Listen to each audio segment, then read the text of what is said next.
You're in for a treat today. So I want to share some game with you. I mean, some real live game. A colleague of mine gave me some game that I really wish I would have known much earlier in my career. If I would have known it much earlier in my career, I may be a lot further in my career at this point than I am. And I've accomplished some pretty cool things in my career, but for sure, if I would have known this thing that I'm about to share with you, I feel as though I would be a lot further. And so I want to go ahead and share that game with you so that hopefully you could take that game, use it, and advance strategically in your career. And here goes the game. You better learn how to park your feelings. Let me say it again. You better learn how to park your feelings. When it comes to business, you got to learn how to park your feelings. Let's talk about it. Welcome to another episode of Career Strategies, where I'm dedicated to teaching you strategies that are going to help you kick ass and take names when it comes to advancing your career. My name is Rodney Hughes, Mr. 100%, and today's episode is being brought to you by Interview Prep University. If you need help preparing for an upcoming telephone, video, or face-to-face interview, and you want to be best prepared, you want to be able to avoid the major pitfalls that cause most candidates to fail miserably in the job interview process, then you got to take advantage of this 100% free virtual training platform called Interview Prep University. All you have to do is head on over to www.interviewprepuniversity.com. Again, that's www.interviewprepuniversity.com. Okay, so again, what we're talking about is you better learn how to park your feelings when it comes to business. So here's what I need you to understand, okay? Well, let me, better yet, before I dive into that, let me explain where this lesson came from, okay? So one of the things about me is that I'm a very prideful guy, okay? I don't really do well with people talking to me crazy, okay? Or people responding to me crazy. It just doesn't go well with me, okay? And when I became an executive recruiter, what makes being an executive recruiter so challenging is that essentially being an executive recruiter is like, it makes me think about, have you ever seen either that picture or some type of example of a person that's like spinning plates, and then they're spinning plates, getting the plate spinning on some type of device, and then they go and they put another plate and start spinning another plate, and then they keep spinning plates, and then they got to go back and they got to pop, keep that plate spinning, and then they're trying to put more plates in motion. That's what being an executive recruiter is like. You're constantly having to manage a process and interact with people at various levels of an organization. And although, logically, you would think that logically a company would want, if they decide to partner with an executive recruiter or headhunter to identify top talent, you would think that that company would go out of their way to help that executive recruiter find the right talent.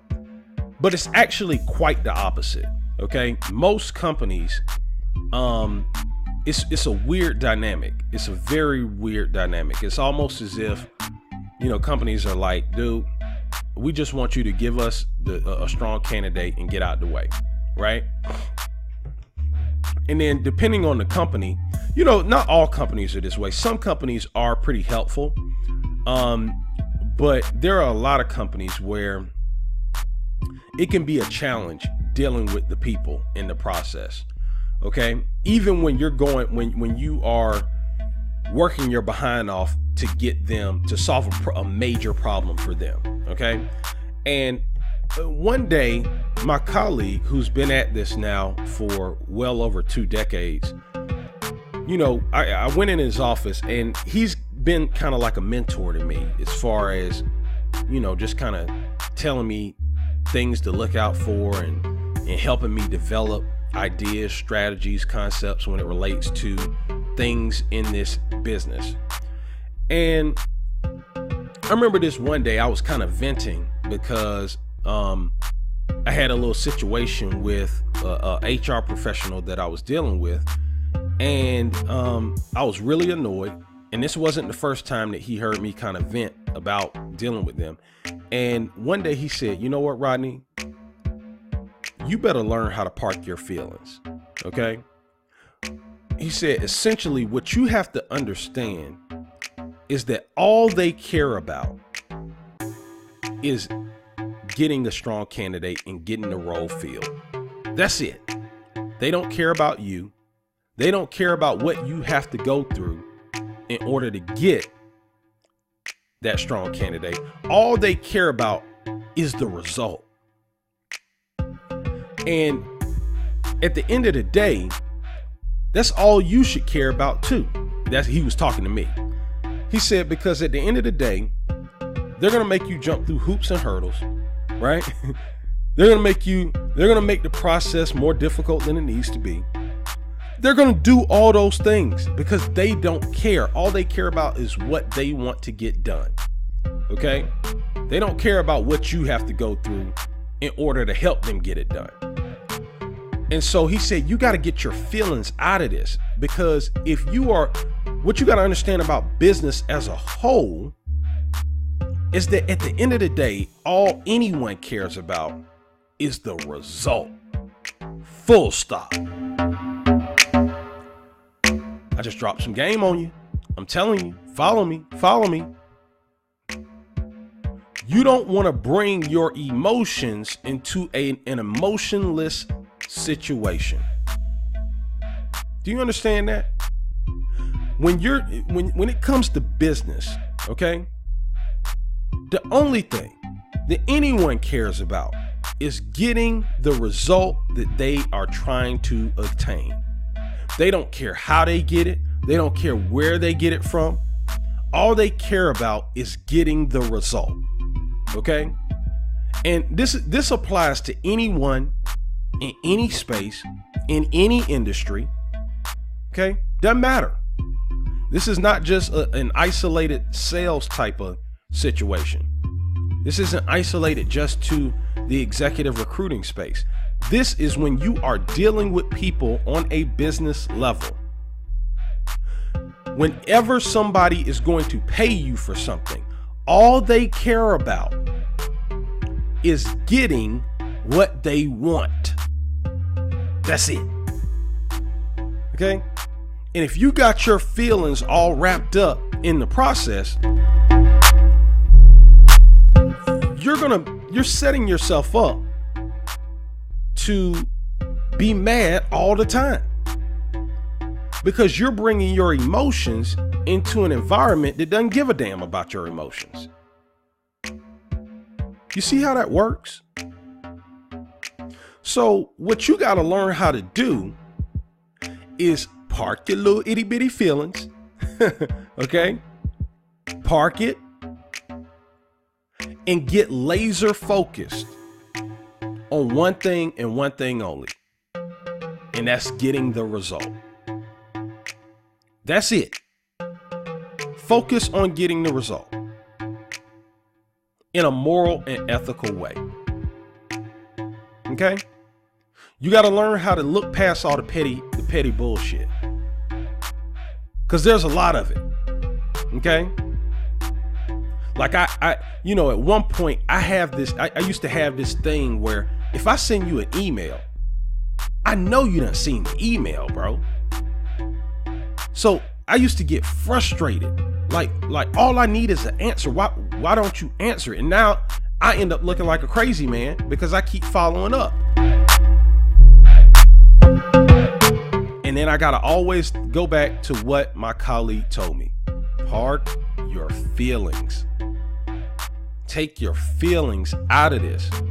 The only thing that matters is that you're able to get the result. Nobody cares what you have to go through. Nobody cares how difficult they make it for you to get the result. The only thing they care about is, did you get the result?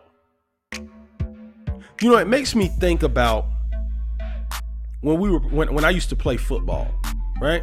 One of the things I used to say is, I don't care how pretty it is or how ugly it is. The only thing that matters is, did you get a W? Right? Yeah, the fans like all, you know, they want a close game and all this. Listen, you know what my funnest games were? My funnest games was when we ran up the score on the opponent, when we literally took everything from them, okay? And made them walk off the field and think to themselves, why am I even playing football? That was fun to me, right? I don't like the close games, right? That was fun to me. That's it, the previous situation, right? But the only thing that was important to me when I was playing football is I wanted the W. Because at the end of the day, at the end of the season, nobody gives a damn if every single game you won was just by 1 point. Nobody cares. If you're undefeated, you're undefeated. It don't matter how you got there. It don't matter whether it was a whole bunch of close games or whether you blew everybody out.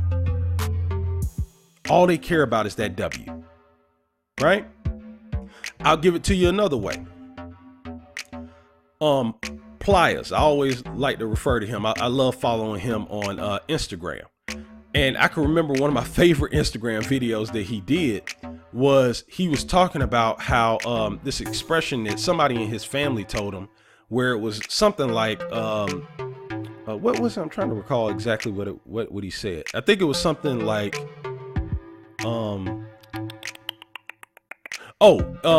he ended up saying, the only thing people care about is the baby, right? They just want to know where the baby is, right? And he said, people don't care if you damn near lost your life delivering that baby. Nobody cares. When they walk in that room, all they want to know, the first thing they want to know is, where's the baby? Where's the baby? Right? They don't care. They'll get to all that shit later. Where's the baby though? Okay? And this is a life lesson.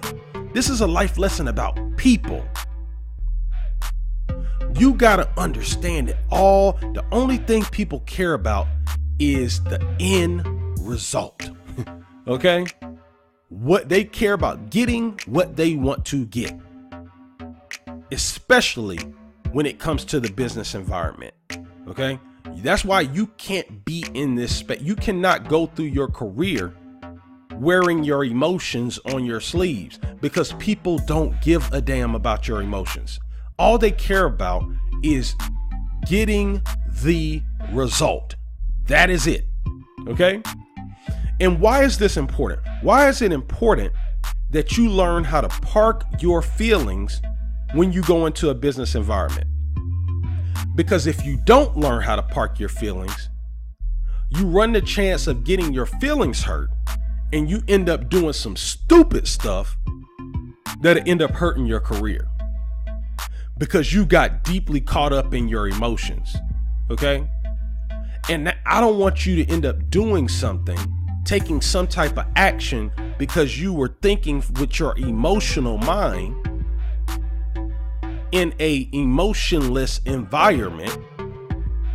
I don't want you to end up doing something that's going to end up hurting your career. See, the beauty of parking your feelings is that once you park your feelings, it allows you to make different decisions. It allows you to respond strategically as opposed to reacting based on your emotions. You know, one of the things I always think about when I think about stuff like this is I think about when President Obama was running for his presidency.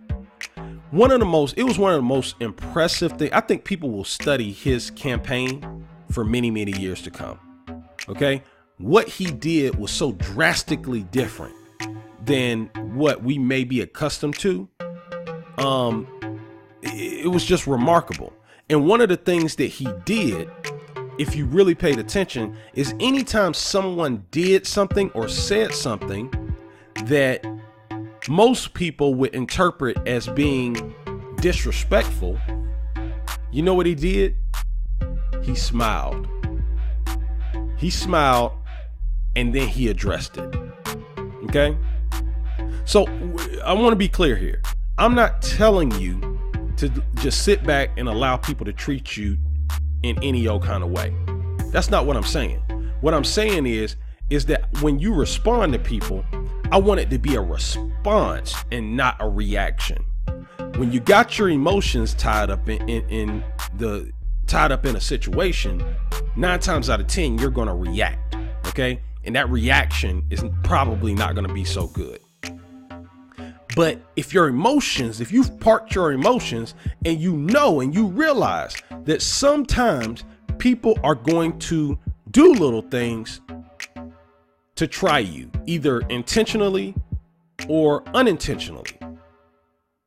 And where you got to up your game is you got to be able to park your emotions, observe what's going on, and strategically handle that situation in a way that's going to help you advance.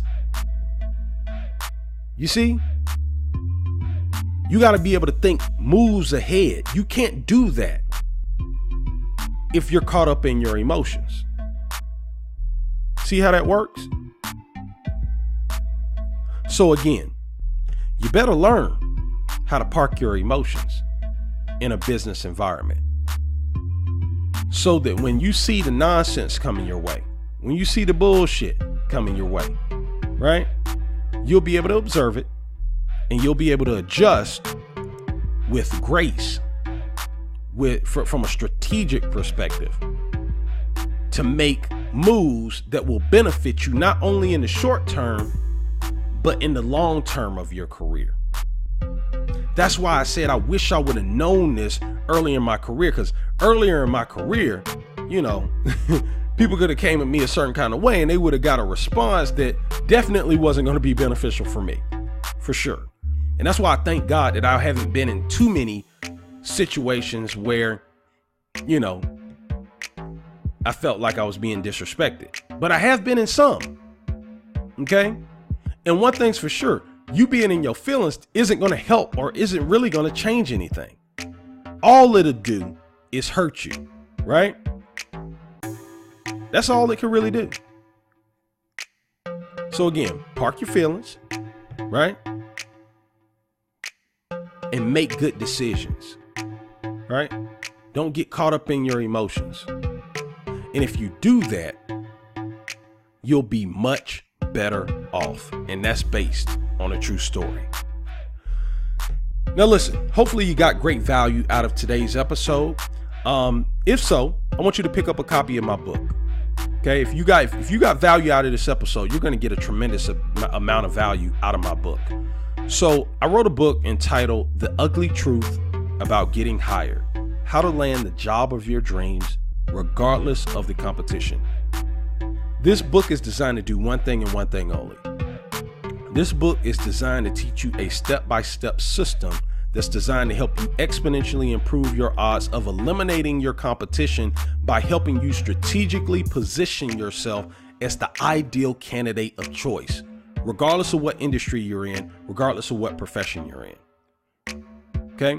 If you'd like to learn more about this, head on over to my website, www.theuglytruthbook.com. Again, www.theuglytruthbook.com, and you can place your order there. All right? Listen, thank you so much for checking out this episode. Do me a favor, like, comment, and subscribe. And make sure that you share this episode with as many people as you possibly can on your social media platforms. All right. I'll see you in the next episode.